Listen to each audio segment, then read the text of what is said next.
Hi guys, so we are at page 273 and we're still presenting trail guide to the body, and we're still at head, neck and face. Okay, so we're continuing with other structures, right, of the head, face and neck, and we're going to be palpating the parotid gland. Okay, so looking at the image 5.129, so palpating the parotid gland here. As you can see, this is a parotid duct, right? We have the masseter here, and we have the parotid gland. Okay, so the therapist is trying to palpate the parotid gland.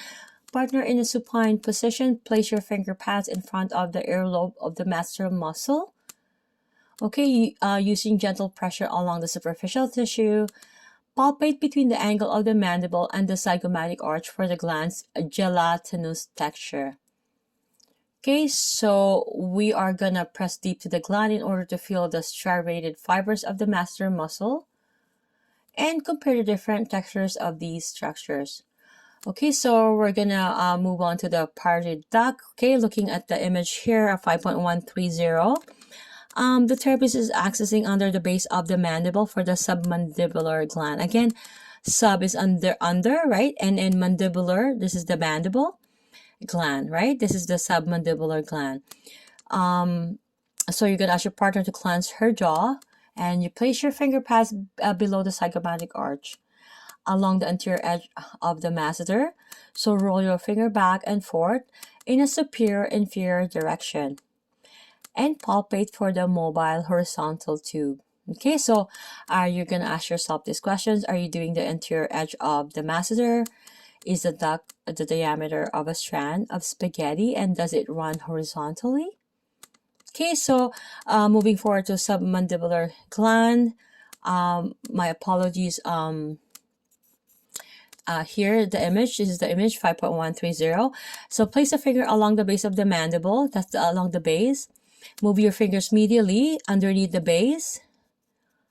Right. Palpate the superficial marble-sized gland.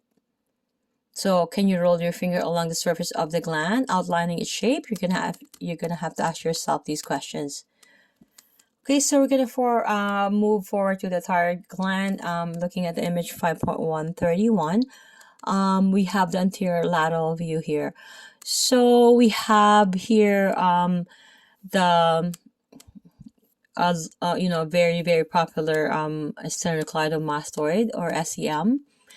We have the cricoid cartilage, we have the thyroid gland, and of course, again, this is an anterior lateral view. Okay, so thyroid gland, the left and right lobes of the thyroid gland are located on the anterior surface of the trachea. So the gland lies deep to the infrahyoid muscles and has a soft, spongy texture that can be difficult to distinguish from the surrounding structures. Okay, so having your partner supine or seated, using one finger pad, locate the surface of the trachea between the jugular notch and cricoid cartilage. Okay, so you're going to palpate for the soft texture of the thyroid gland lying on top of the trachea. So respecting the gland's delicacy, my apologies, oh gosh, I'm so tired. Explore gently and briefly. I'm going to be seeing you guys on page 274.